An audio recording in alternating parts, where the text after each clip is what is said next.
is Lori Hibma, and today is March 22, and it is the Marketing Directors Exchange call. And I'm actually really excited about today's topic because it has, it's always been an extremely big deal, the patient experience and what your patients go through when they are actually, walking through the door and everything. But it's become an even bigger deal as of late because I have Tina Del Buono on the phone. I also have Jessica Taveras, and they are experts in this as well. Jessica is stepping in and taking place for Peter Wishnie right now. I do believe he is traveling. So, but these two are experts in what your patient experience is like and what can hurt you, what can help you, and what you have to pay attention to. It has become an extremely big deal, though, especially with online reviews being where people can leave an opinion, whether you want them to or not. It used to be word of mouth would kill you. Well, now online reviews will kill you, and now people have the forums and the abilities to leave online reviews in so many different places. And Facebook and social media being just some of the big ones that we have to worry about. So first of all, Tina and Jessica, thank you for joining me on the call today. I really appreciate it. Having your expertise is wonderful. Thank you, Lori. Yeah, thanks for having me. Sure. All right, so we're going to just get started. Before we get too far into this, I just want to make sure we have the upcoming call schedule listed for everybody so that they can see that. And through April and May, so this is in there. You can always take a look at this, get the dates. You'll get reminders sent to you via email as well. And then a big housekeeping item here would be the Top Practices Summit. So early bird registration is happening now. So it is more critical than ever to get that in. Early bird registration stops on May 7. And we want to make sure that all of our Top Practices members get the opportunity to come. We have Captain David Marquette from the book Turn the Ship Around coming, and he is going to be our keynote speaker. He is amazing. If you haven't read the book, please read the book. But he is going to be the keynote speaker, and this is actually really relevant for our Tina for practice management, because the whole thing is about leadership and organizational design, and how to take your staff and really turn them around from being mediocre to being amazing. So right. if you haven't read the book, if you haven't done, there's a workbook, by the way, that comes with that. If you haven't done those things, you absolutely should. The workbook is amazing, and the book is amazing. If you can't do the workbook, at least read the book. It's pretty good. And it's very easy to read, very easy to read. So hopefully everybody's coming to hear him speak, and coming because this summit, I'm really excited. I've already seen a lot of the curriculum. It's things we've never talked about before. So it's actually going to be really exciting. There's a lot going on. And of course, it's at Caesar's Palace in Vegas. I don't know if you can find a better facility in Vegas, so that's going to be exciting and fun too. So, all right, well, like I said, Peter Wishnie was supposed to be on the call, but he decided to travel. So, actually, though, we won because we got Jessica. So, Jessica, you can let Peter know, oh, too bad, but we were really happy to have Jessica. So that is the good news. Thanks, Lori. Sure. And then, we have Tina Del Buono. A little bit of background about Tina. Tina is part of our Virtual Practice Management Institute, or VPMI for short. And Tina works with staff and the office managers to make sure everything is happening. So she, like I said, she's an expert in this, in the field of what the patient experience needs to be like and what happens when it isn't like that. So she's handling those things every single day. Tina has done a lot of presenting at many different conferences. Tina, I can't even list them all. So Tina has a lot of experience explaining how this works and what to go about. So we're going to get started right off the bat and make this start going. So first of all, Tina, I'm going to let you start with this because this really, we're going to talk about the 10 points or the 10 things that a office needs to pay attention to so that the patients have the best experience. So why don't you go ahead and get us started? You want me to list all 10, or I'll just list a few of them? Yeah, you go ahead and just, we're going to walk through them all. So yeah, absolutely. You can list all of them or just a few. That's fine. All right. Well, patients want our offices to be easy to work with. And many times we make it difficult for our patients. So that's number one. They want easy access, to our practices, And then they want to make sure that they have their time with the physician and that they can listen to them, and that takes time. They want to be able to, get what they need when they're at the practice. They want to be able to have access to their records and things that they need.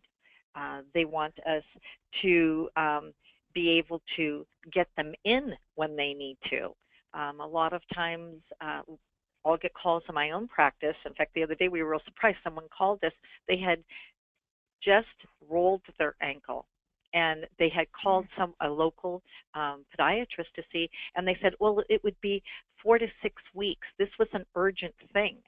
So he drove an hour to come into our practice because he couldn't get in. They want to be able to get in to see their doctors, and they want to make it, us to make it easy for them to schedule those appointments. Sometimes that could be via online, and then they want when they walk through our door, they want to know this is a different place. These people care about me. In fact, we just did a whole module this past month in the Virtual Practice Management Institute about patients for life and how do we keep those patients. They want to be able to understand what we say and that we understand them. So we need to have really good communication skills with them. And they want to know that we really are interested in who they are. There's a few recent surveys done, and they actually were done globally, and it says that 2/3 of patients feel that they're not cared for at their practice, and like 1/3 of the patients feel that physicians don't respect their time. That's some pretty big statistics on the negative side, so we've really got a lot that we need to do to improve, our patient service and showing our patients that we really do, care. And I think that lists really a lot of the big ones there, Lori. Excellent. Jessica, do you have anything to add that you would add to that? I would just say I think patients really appreciate remembering them as a person and not just a number. I think it's important to try and remember everybody's name, making notes to remember big life moments they have, especially if someone's been a patient for a long time. You want them to feel like they are a part of the family, that you do care about them more than just, their foot. So if they have a wedding coming up, you want to be able to ask them about that and relate to them like as a person. I think that's really important, as well as clear communication. Patients don't want a surprise. They don't want, to have treatment and all this and then get hit with a big bill. So I think it's important to have clear communication throughout the whole process so they know exactly what to expect, that everything is laid out for them, no surprises, no gimmicks. I think that's really important. As well as WOW service, we try and go above and beyond to kind of show extra appreciation, remembering their name, offering them some coffee, kind of remembering, oh, I know you take Splenda. Just like the little things, I think, add up to show a patient that you actually care, and it's not just, get them in, get them out, a big factory line, I think is important. Yes. Right. Okay, so moving on a little bit, the patient experience, as far as patient easy access, and convenience. So let's talk a little bit about that. Tina, I'm going to let you go ahead and start, and then Jessica, I know you have some really good notes on this as well. So go ahead. Let's talk about this and start there. We need to make it easy, for them to schedule an appointment. And I'm sure that most offices and people who work in them, we will occasionally hear, and if we hear it too often, we need to stop it. It's like, well, we don't have anything, or we have nothing available this week, or we cannot see you until, instead of saying, this is what we have open, making it a positive. And then if it is somebody who needs to be seen sooner, they need to be seen sooner. And so we don't want to make it to where the patient is saying, well, do you have something Tuesday? Do you have something Thursday? What about this? We need to guide that call. We need to guide that patient and make it easy. If I don't have something open until next week, I'll say, oh, we just happen to have an opening, next Thursday. And the patient's like, oh, I can get in next Thursday. Or they're going to tell me, oh, I need to be seen sooner. Let me see what I can do for you. But making it easy for them. We know how we would feel if we want to get in sooner. And learning how to master that schedule, this is something I think that probably continually needs to be tweaked and worked on. And in the Virtual Practice Management Institute, we have a whole section on how you can make up a scheduling grid, and which would show your perfect schedule, which doesn't happen. But if you can get close enough to how many new patients you want per day, how many procedures can you see per day or do, and then how many different types of patients, so that you can actually get the right combination of patients in order for your doctors to be able to flow through those patients, giving them the proper amount of time. And like I said, some days it works really well. Some days it just is, you have to get those patients in. There are a lot of urgent patients that need to be seen, so your schedule isn't going to run like you would really want it to, but you need to learn how to adjust by either having buffers, different things. In each office, it's going to be different because doctors practice differently. There's some practices have multiple physicians, so you have to find out what works for you. And the best way to do that is to realize how much time you really have that you are going to be seeing patients, and then divide that into what appointment types can you fit into that time. Not more, but to that time, so that patients, once they get there, can get in to see the doctor on time. Right. And Jessica, why don't you talk a little bit about, I have a couple of notes on that too, but why don't you go ahead and talk about, kind of what you guys do, especially in your area. Okay, so we have found, especially in our area, we're in New Jersey, things move fast. We're close to New York. People are busy. Everybody's working. Everybody works late. So we knew in order to kind of stand out and also to be productive and just to see productive patients, that we had to open up our evening schedules. So we have late nights available in both of our offices until 8 o'clock, and we've even found that our most productive patients are between 5 and 8. Those are the patients who are coming from work that have insurance, that are, actually getting orthotics. They're your productive patients. It's not all routine cares. Routine cares are a different battle. But we found it especially important to have those convenient hours. If we didn't have it, somebody else would have it, and they wouldn't come to us. We also think it's important to reserve time in our schedule. So we try to make it a point to see new patients within 3 days. Often, and usually we can get them in same day, but within 3 days, that's our time frame. We reserve slots in our schedule for new patients that we don't allow any other patients to go into that slot until the day before. So we reserve that up to the day before. That way we have a good flow, and we're not jamming in new patients just because we have to get them in within 3 days, but it still flows. So we've decided to kind of block out a morning on our late nights, a morning, an afternoon, and an evening. If it's just a 9 to 5 day, then just 2 slots during the day, and they go fast. So I think that's important, at least for us where we are. We wouldn't really be able to survive without evening and weekend appointments. So that's definitely something to consider. Yeah, and Tina, you had mentioned, reviewing the schedule and making sure that you can get, the right kind of patients in at the right time. And, one of the things that the office I worked with and did, I was the practice administrator there, and one of the things that we did every single day was everybody was responsible for taking 5 minutes and reviewing the list of patients that were scheduled for that day.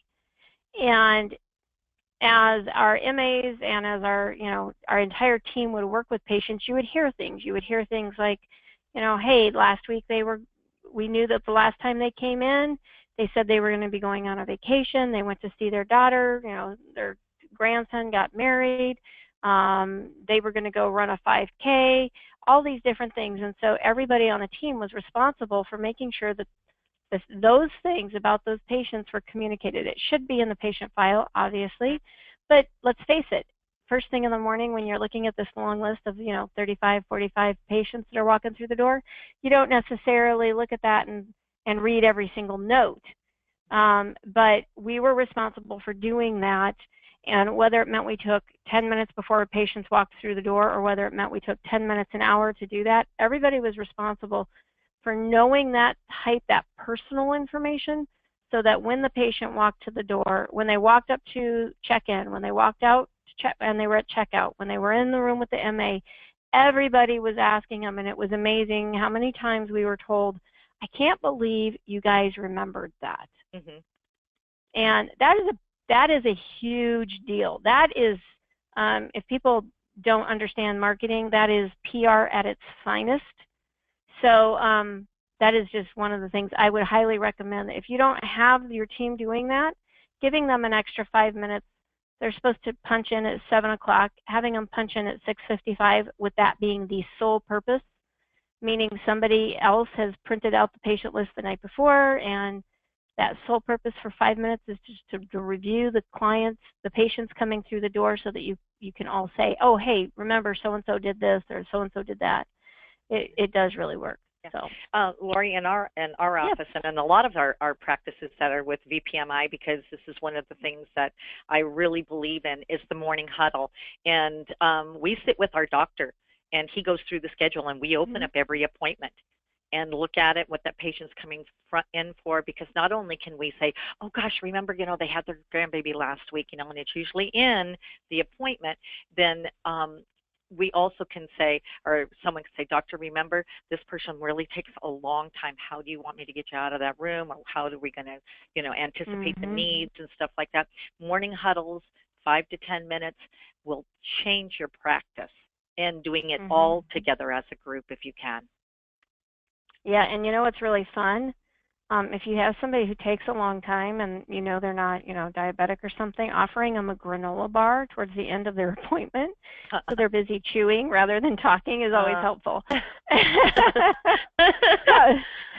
That was just a little secret that we used. It was like, oh yeah, they're really chatty. Let's make sure we have some cookies or a granola bar or something to hand them, keep them chewing instead of talking.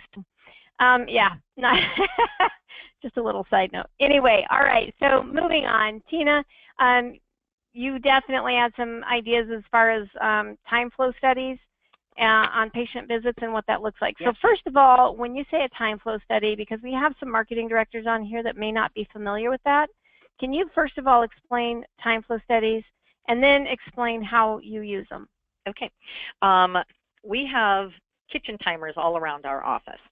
And we decided that we needed to know how much time various tasks in the office, along with patient appointments, how much time do they really take? Now, our software allows us to check the patient in, and we know what time they arrived in the office, and we know what time they entered the treatment room. But we didn't know how long did it take for an assistant to do an intake for varying diagnoses, and also for new patients versus follow-up patients. So we started with how long does it take the assistant to go in. When the assistant walked in, she hit the timer, or he hit the timer, and they did their intake. They typed it into the note. When they were done, they hit the timer, and they did a log. And we logged, the patient type, like if it was follow-up heel pain. And then when the doctor walked in, the timer got clicked again by the assistant, because our assistants stay in the treatment room. And when the doctor was done, we hit the timer. We knew approximately how long the doctor did. We did this for quite a while, with various systems in the practice, so that we actually knew how much time things take. Now, there's always those exceptions to the rules where something is quicker or something, takes longer. But we knew on the average. And then we realized, because we would schedule a half hour for a new patient in a treatment room, and we realized if they were a new patient with plantar fasciitis, that they actually could be in the treatment room for an hour, because they were learning, the assistant was doing stretching, they were taping them, they were dispensing night braces, giving all the instructions, doing their follow-up appointments. And we were scheduling that room to have somebody else in it, and we were wondering what was going on in our office. Why were we having these problems with bottlenecks? It was because we really didn't take account how much time everything took. And so now we're able to schedule more effectively and efficiently. We know that if it's a certain type of patient, that assistant is going to be in that room longer. So we have a float that will jump in and keep the office moving in the back along with the second assistant. And it's just really transformed the way our office runs. Same way with how long does it take to process claims? How long any system, approximately how long does it take? So that we knew also that we were using our time efficiently and who had extra time. And also, if somebody was pretty overwhelmed at their job, maybe they had way more than what they actually could do. So time flow is really, I feel, necessary, because people will go, I just don't know what's wrong with the office. Start timing and see what's going on. Excellent. And I think the big point here too, Tina, is, does the patient feel rushed? Obviously, we never want the patient to feel rushed, but is the doctor or the staff rushed? Because a lot of times we don't think about that. And I know, one of the things that I required of our team was, first of all, it didn't matter how hairy the day was. It didn't matter, sometimes emergencies run through the door that you weren't expecting, and it did not matter how hairy the day was. The staff always, it was like a requirement, they had to look and act relaxed. They could not be stressed. They could not be uptight, because first of all, that really impedes the confidence that a patient feels in their doctor and the staff.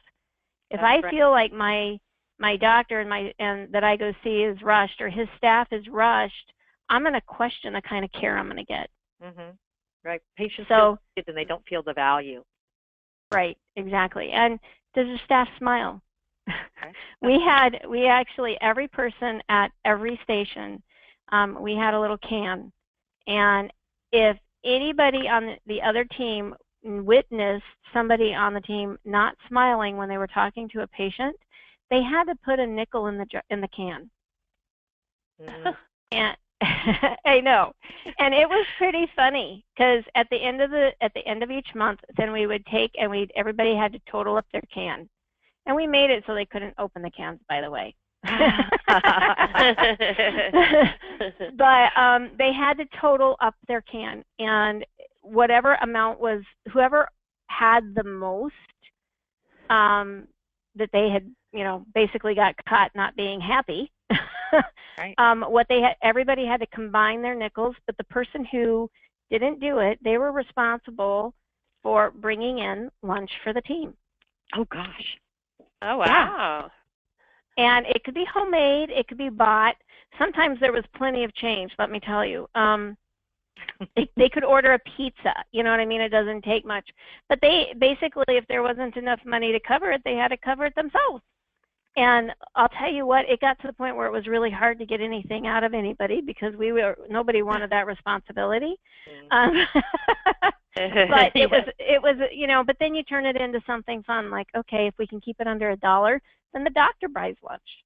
So there are different things that you can do to make that fun. But make sure your team is smiling, and then they're engaging the patients, because that's just customer service, right? That's just what it takes. Making sure they remember those special events, birthdays, anniversaries. One of the things we did is we made sure that any patient, they always got a birthday card in the mail from our office. but we also made sure when they walked in the door, we asked them, did you get our card? Because we wanted them to know that we were paying attention. And that was good. That was a good thing. Oh, did you get our card? Oh, yes, it was a lovely card. Thank you so much. Well, we just wanted to make sure that you knew we recognized your special day. No, that's pretty easy, right? Yeah, so just, you know, offering to help when a patient needs it. We had a lot of older patients, and walking them out to their car is not a big deal. It shouldn't be a big deal for anybody. So being that extra hand when they need it, you know, being able to, you know, we had one lady who had Parkinson's so bad, and it was almost to the team, it was kind of funny because every time she'd come in, she'd spill her purse. Oh. And she carried the biggest purse. I just was like, you should not be carrying a big purse to begin with, but she carried the biggest purse ever. But every time she would go to stand up, she couldn't hold on to her purse. So we just made a point of, instead of the, you know, somebody calling them from the door, we would walk over to her seat, pick up her purse for her, grab her by the arm, and help her. That made a big difference. Just made a big difference. So those little gestures make a big difference. So going on, I know we are just gonna have to, we're gonna have to pick up the pace here a little bit. The patient experience. Tina, let's talk about digital records for a little bit, and you know, let's start there and let me know what, you know, just go through your thoughts on that. Well, you know, having patients having access to digital records, I think it's important only when they need them, because we don't have patients who are requesting them or logging in to get them. And a lot of offices that I talk to who have portals, they say, no, it's only if they need them, but when they do need them, it is nice that they can get them. I know the same, I feel the same way with being able to log in to my doctors. But it's only when I need it. So I think that it is a nice thing to have. As far as digital records, when you send things out, you know, for to other doctors' offices, most of the time, at least the technology isn't there where we can communicate to one another. So we still have to print things out. But for patients, I think it's a good thing. But only when they need it. That's when it's real important to them. Right. And Jessica, what about you? What do you think of digital, just online accessibility? Yeah, I agree. I mean, you know, this day and age, patients, you need to be able to reach patients how they want to communicate. You know, some, like the younger generation, nobody wants to speak on the phone. You don't want to call and request things. You know, it's all like, let me see what I can do on my phone real quick. So you have to meet them where they want to be, where they want to be met at, you know. So I think it's super important to be, you know, extremely accessible for your patients that way. You know, it's convenient for them, and it goes back to just being super convenient for them. Right. And I mean, I don't know if you guys have experienced this, but so as we're working with people's social media accounts, I am surprised at the number of patients that are reaching out and scheduling appointments through Facebook. Oh, yeah. Really? It is. Oh, yeah. It is crazy. We haven't had that. Oh my gosh, it is absolutely crazy, and there are actually a couple of Facebook apps now. Some EMRs are playing with them. They're more in a beta because you still have that public, the HIPAA concerns and all of that. But they have the ability to have apps that are private associated with Facebook, and it is amazing what we are seeing on our end. I haven't heard that. Yeah, we have actually had to call doctors' offices probably for about, probably in the last year, we've probably had to call 20 or 30 different times to let an office know, hey, you have a patient on Facebook asking to schedule an appointment. Wow. Yeah. Yeah. We don't have an app yet, but we have, people are messaging, you know, through Facebook, through Instagram, you know, direct messaging. I mean, this is how, especially like younger generations, communicate. You're at work, you're on the train, you're busy, you just want to shoot a message. And schedule it. You don't want to have to go through a long process of being on the phone. And so if that's how they want to do it, you have to be able to meet them there. Yeah. Anyone under the age of, I would say, 32, it is a big deal to be able to do it without talking to anyone. Yeah, So it's terrible. whether we like that, whether we like that or agree with it doesn't matter. That is Right. just what it is. So, Yeah. So, all right. So moving on. So, Tina, let's talk a little bit about this. Jessica, I know you have some stuff on this too. So, Tina, why don't you start, and then Jessica, you can continue on. Well, we use for online appointments, of course, they can go to our website, and it comes through as an email, though, that this person wants an appointment, and we contact them. But we use ZocDoc out here, and we're in Northern California, and we have so many openings online, and new and established patients both use it, and they schedule it online. It pops up on our computer that somebody has scheduled an appointment. We're able to reach out to them and confirm that appointment, get any information we need. They also, ZocDoc provides our intake forms so the patients can fill them out, and it's right there for us to download them. And it is great. It is really good. And even though there is a large fee to pay for that every year, for us, so far, this is our third year doing it, it has exceeded its cost in the new patients that we have been able to, or have come to us through ZocDoc. Excellent. And Jessica, what do you guys use as far as scheduling online? We haven't actually. We've been playing with ZocDoc. I'm trying to get in with ZocDoc because I love ZocDoc. We use it. I mean, I use it as a member, not on the doctor side, but I love it. I'm 32, so I'm on the cusp. I could do a little talking, and I like to do a lot of things online when I'm busy. So I think it's huge. Right now, we just have everything. Our website is set up, so every page has a contact form. Messaging on Facebook, all of that. I just think it's really important to communicate with them, how whether it's text, people want to text in for an appointment, and that's what we do a lot through like our reminder systems. We text our patients, we email them, and we call them, because every different age group or it doesn't even matter age. Some older people, if you're at work, you're busy, you just want to get a text. You don't want your phone ringing, you have an appointment tomorrow. So I just think it's super important to be on every different communication level that you can possibly be on, Right. Nope, I agree completely. Mm-hmm. All right. So your staff. Now this is a big deal. This is, Tina, we've kicked around a few ideas already, but staff is really, really a big deal. Why don't we start by just talking a little bit about staff, and we'll go from there. Okay. Well, staff can either make or break the office, and one unhappy face when patients encounter them can really just turn them off. In fact, yesterday we did a whole thing in the Virtual Practice Management Institute about 12 reasons that people leave your office and don't come back. So it's on patient retention, and most of it was things that we do as staff members. Even if you have a doctor who's okay, and you have an amazing staff, people will come to that office because of the staff. We interact with the patients way more than the physician does.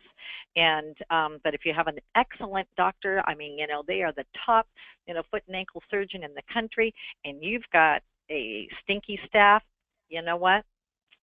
People aren't going to want to go there. They're just not going to want to go there. It's all about the patient experience. And a few years ago, I did a survey of about 400 patients personally, and I asked what they liked about going to doctors' offices and what they did not like. And the number one overwhelming answer was that they wanted staff to care about them and provide a good experience while they were there. And the number one thing they didn't like were unfriendly or unhelpful staff. And it was just consistent. And I was so shocked because I thought it would be about, I love my doctor, a great doctor. It wasn't. It was about the patient experience. And if you stop and think about it, it's the same way when we go to a restaurant. If the wait staff are not good, if the service is poor, we're not going to go back. Right. So that's the way patients, feel. And it's everything we do, from taking a message and not returning it when that patient expected it to be returned, setting up realistic expectations for our patients so that they understand the timelines, that communication with our patients so that we are clear as to what they understand and what service we are going to be giving. It's really just the whole thing, and then that also includes when the doctor comes in and making sure that the patient, understands, and we aren't just talking medical jargon to them, and that you make that connection with that patient. My staff always carry cards in their pocket, their own cards, and if they see, either a new patient or a patient maybe that came in with a new diagnosis, and you can kind of tell when somebody is kind of like the overwhelmed with what the doctor said, they reach in and they give them one of their cards and they say, you know what, if you have any questions when you get home, after you finish reading all the patient education material, call me. I can help you. And they instantly have a connection with one person in the practice, because a lot of people don't want to call back their doctor's offices. They feel like they're bothering them. But if you invite them, what a difference that makes. Yeah, exactly. And what about you, Jessica? Yeah, I agree. It's all about the patient experience. Even when I go and visit doctors' offices, just being like an outsider and watching other patients interact with other offices, and sometimes it's just mind-blowing at how unfriendly and rude and just just how terrible it really can be in other offices. It's like, well, I don't know why anybody would go back. Right. So it's scary, and but I think it's important, that your staff knows. We try and tell our staff that we want patients to feel the smile, that we want them to hear it and see the smile even when they call us. So even from the first impression, it's going to be your front desk or whoever answers the phone. So you want patients to instantly feel welcomed and loved and not like they've called and inconvenienced you. So often you hear just doctor's office and they sound annoyed that you even called.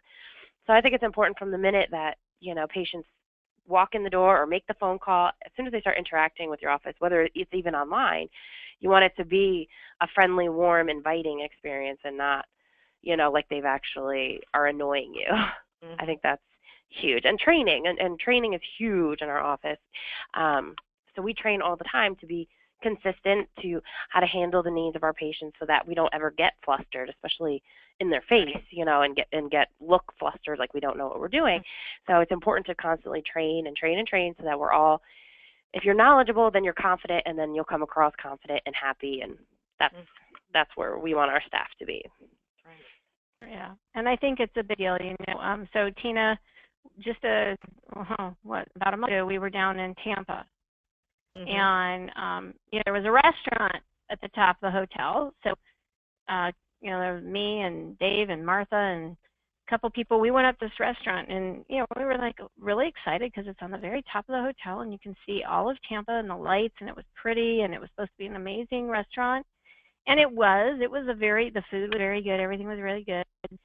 When we got there, the hostess was going to seat us, and we had reservations, and she took us to the part of the restaurant, even though we had requested by the windows and stuff. She took us to the part of the restaurant that was the noisiest place and the furthest away from the windows it could possibly be, and it was the coldest. And so I said, excuse me, but our reservation was to be seated by the window. And they weren't busy, by the way. We got there were, oh my gosh, way more open tables than filled tables.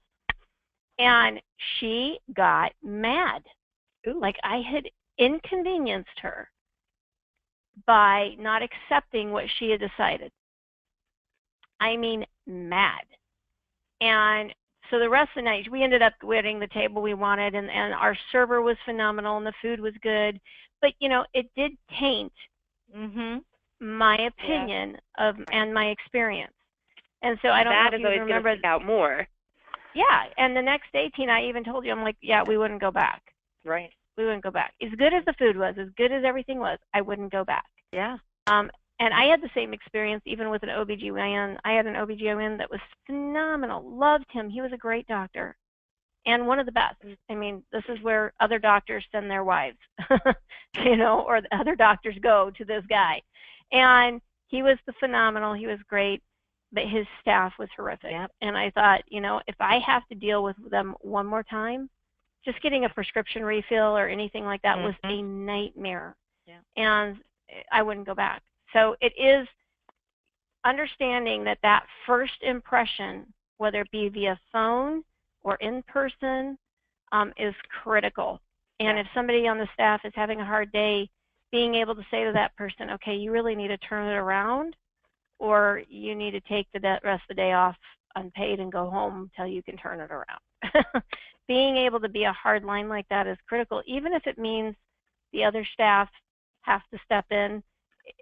Believe it or not, that will stop that from happening. People learn to check it at the door when they've had the, because everybody, let's face it, everybody has a bad day. Everybody has the perfect storm where your tire goes flat on the way into work, and then when you finally get it changed, you're filthy, and then, you're late, and the perfect storm hits, and so everybody has a bad day. But yeah, making sure that the staff understands their job is that first impression every single time, even if they've met the patient for the 30th time. So, all right, so Tina, let's talk about communication and professionalism overall. Well, I think Jessica mentioned that communication is really important, and it's continual training. All staff need to be trained in professionalism, not only looking or appearing professional, they have to actually look professional. They have to understand what it is that they do and be able to answer the questions that go along with the patient care for their position, so that they can be confident and they can answer the patients with the correct information. Excuse me. Phone etiquette continually needs to be monitored to make sure that everybody's answering the phone with that happy voice, with, that where patients go, wow, I'm glad I called that office. And like you said, people do have bad times or a bad day, or you're hurried or something. And I know for myself, when the phone rings and I know it's my turn, okay, these lines are lit up, it's my turn to answer it, I have to stop.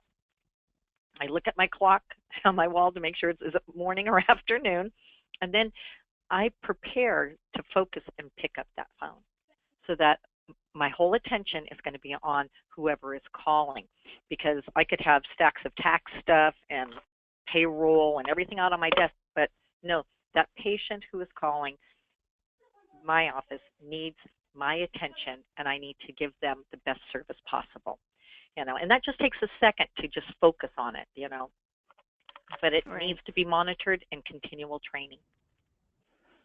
Yep.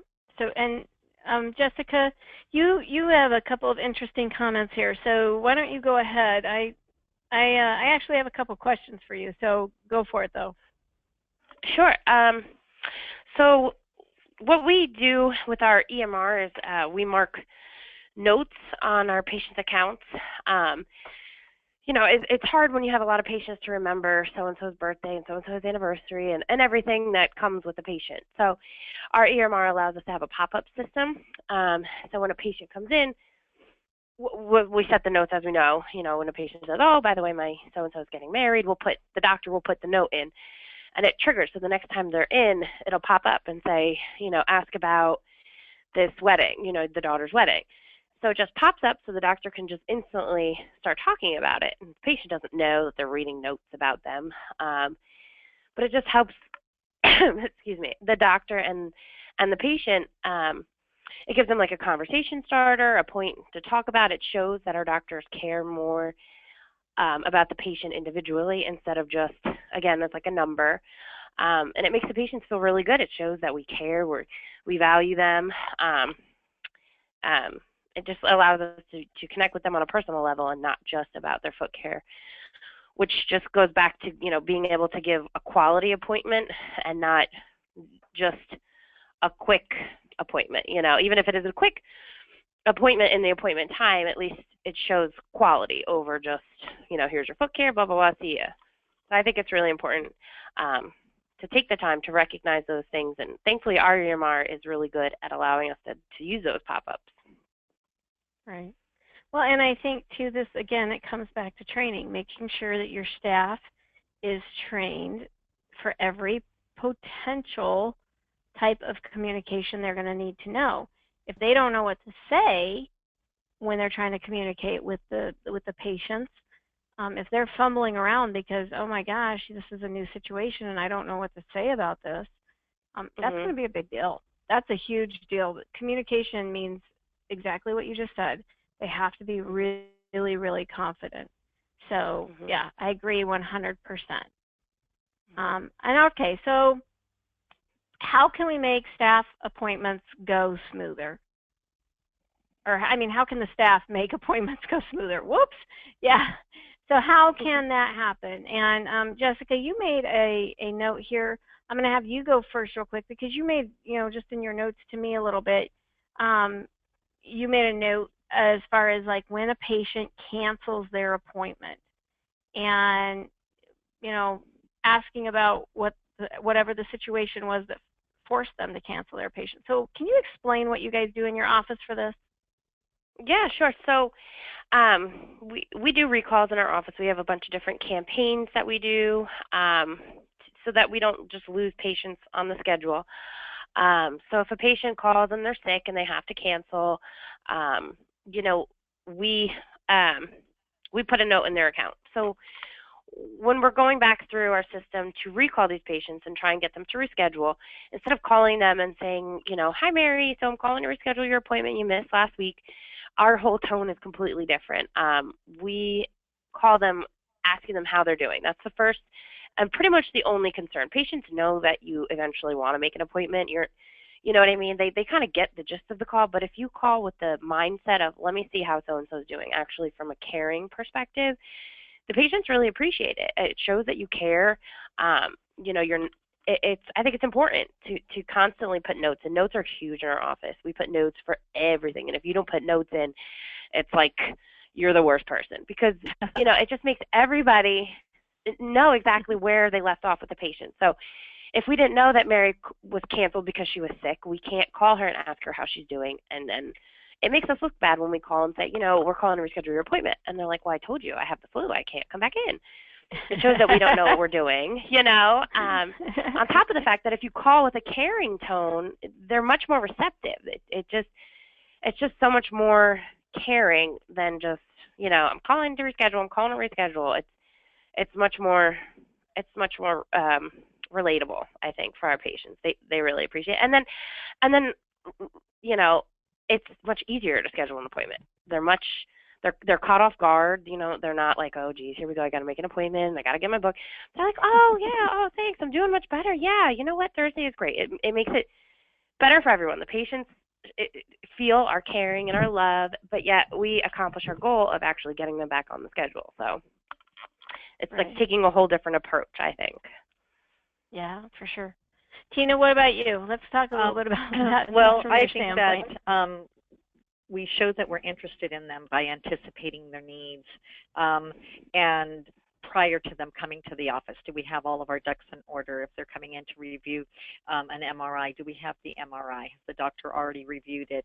That we anticipate what we're going to need for that appointment so that we can meet it, and that we can also be able to focus on that patient because they didn't walk in and we were just like, oh my gosh, we don't have a referral, or oh my gosh, we don't even have the MRI. We have to call all around.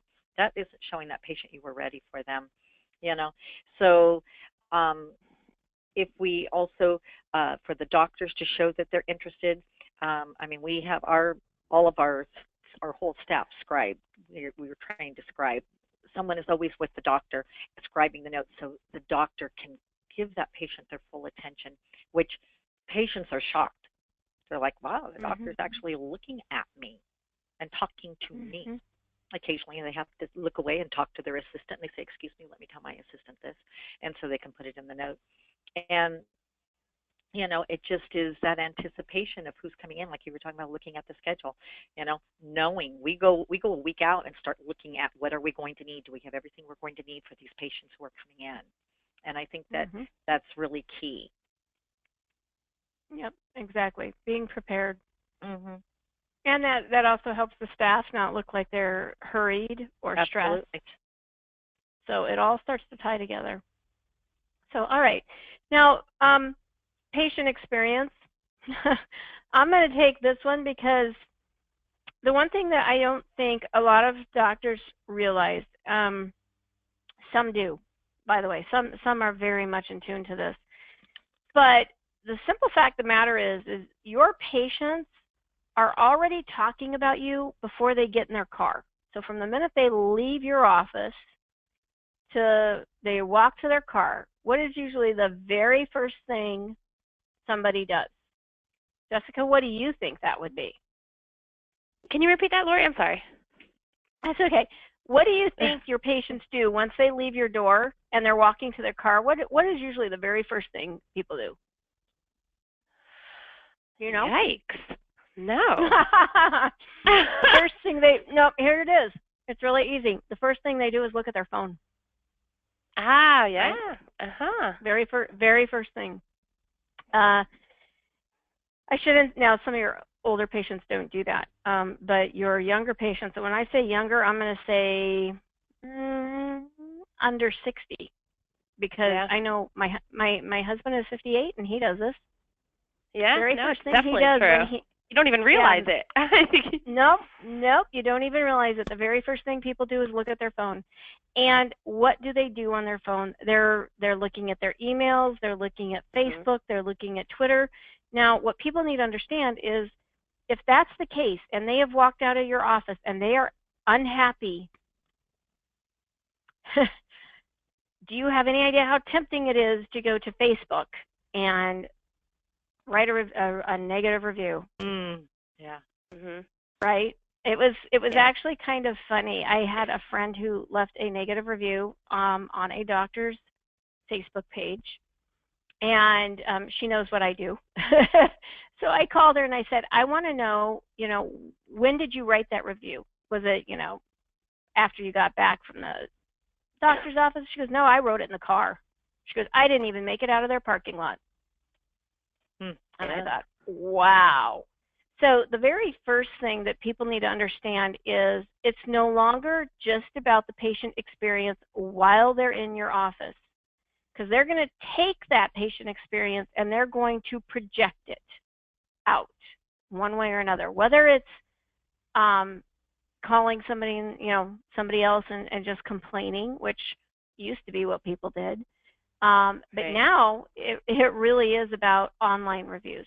People will hit Facebook, they will hit Twitter, they will hit the websites, they'll hit Yelp, Google, Bing. They will hit these places within minutes of walking out of the doctor's door. So the patient experience is huge, and some doctor's offices have a tendency to think about this as completely separate than a patient's experience while they're in the office.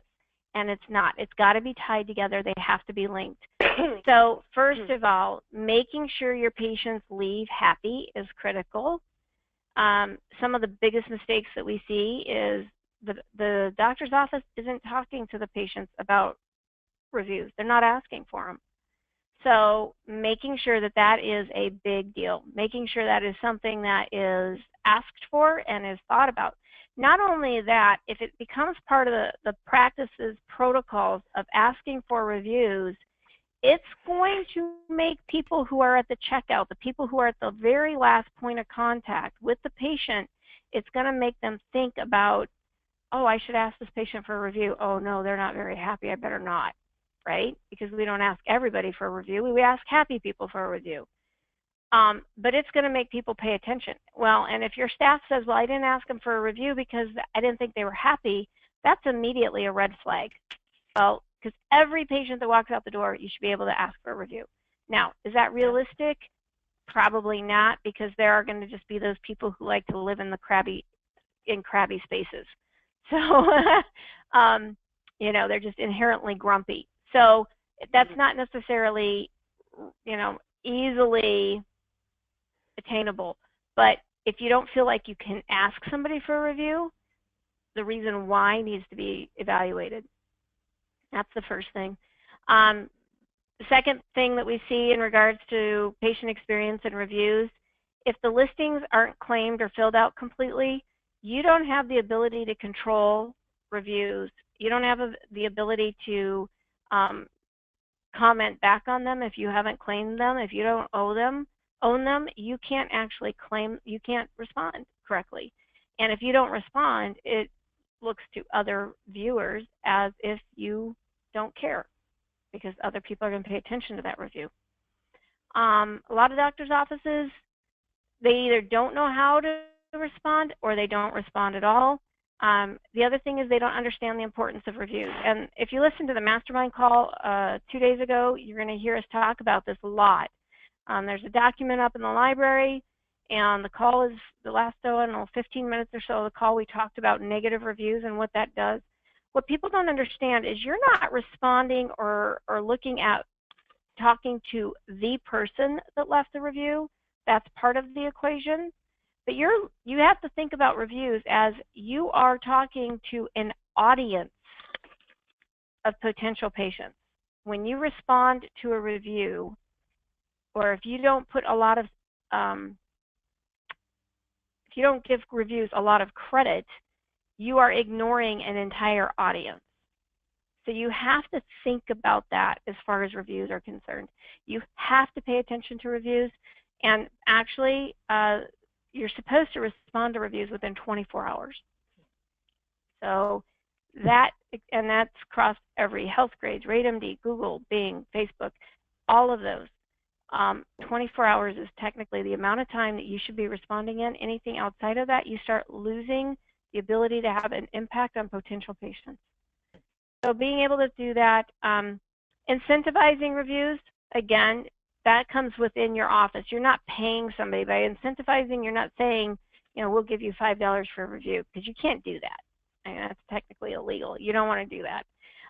But asking people and then following up with that ask. So incentivizing would be sending an email, following up via a phone call, and then thanking them. So by incentivizing a review, you are actually going to go back after they left the review, and you're going to thank them. You're going to thank them online, but you're also going to thank them the next time they're in the office. Or if it's like, okay, they're not coming back because we fixed their problem, somebody in your office is going to pick up the phone and call them and say, thank you, we saw your online review. It's just amazing. We responded to it, but we wanted to thank you in person. So by incentivizing that, they actually feel more comfortable to leave reviews again. And then one thing that a lot of people don't realize is that they don't realize what reviews can be reported. So if you are getting negative reviews that are slanderous, you have to prove that they are slanderous. So it is your job to prove it.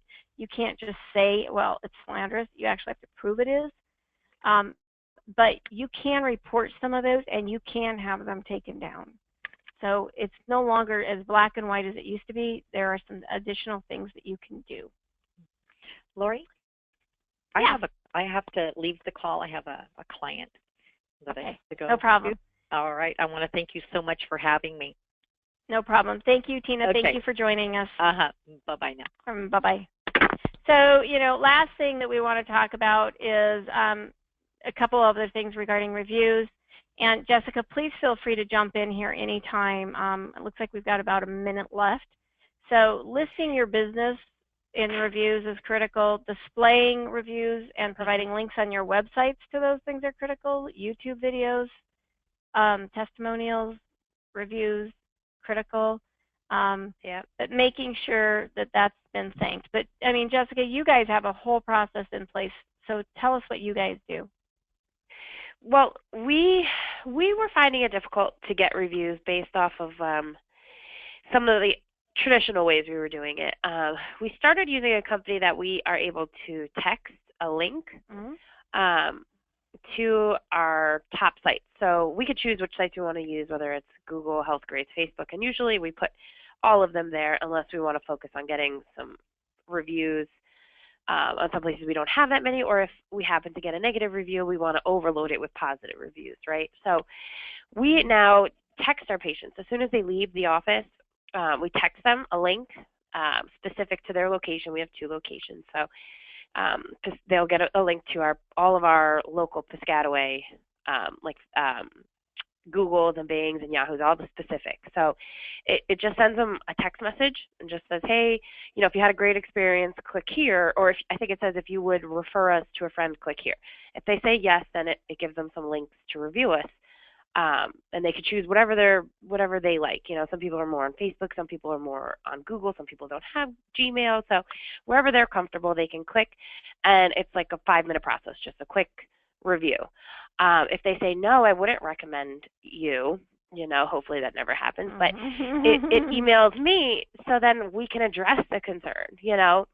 And then it won't go live, so it's not a negative review posted out there.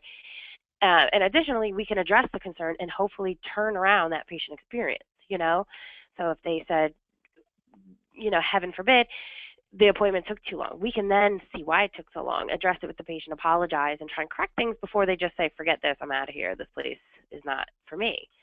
So I think it kind of helps to kill 2 birds with 1 stone. It allows us to address patient concerns and also get great reviews. And we've been getting a lot of really great reviews since we started using it in October, ever since we went to the summit.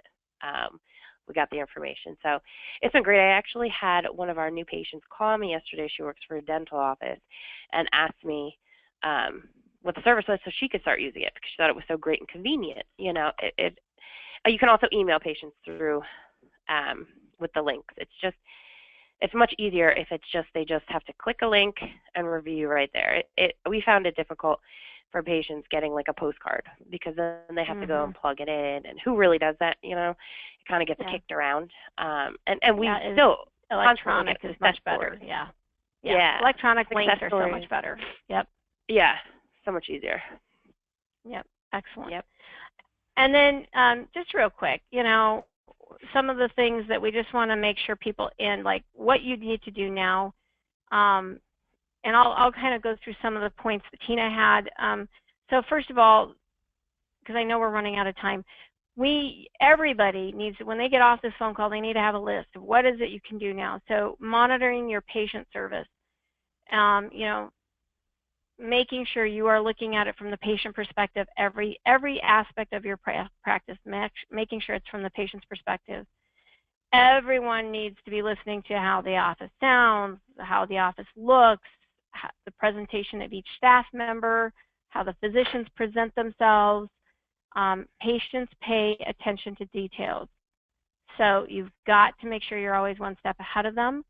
And then making sure that, one of the things we want to say is, any member of the VPMI with Peter or Tina, they actually have great patient service access resources in the library. So lots of different things that they can do to enhance those pieces. As far as online experience, making sure you're paying attention to reviews, double checking your online portals, making sure they're working correctly. That's a big deal. Making sure you have a review strategy if you don't have one. And then just making sure that every time you do anything, the patient experience is always being talked about with your staff. It should be the #1 topic of conversation every day with your staff is about patient experience, because a lot of things can go wrong, but if the patient experience with people is good, a lot of times the rest just takes care of itself.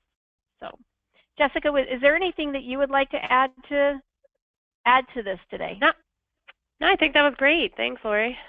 No problem. Thank you very much. I really appreciate your time, Jessica. I know you're super busy. So thank you so very much for joining us on this and stepping in for Peter. And, tell Peter that next time he doesn't get a pass. Okay. Well, we'll let him know. Okay, super. You have a great day. Thanks, you too. Bye. Bye-bye.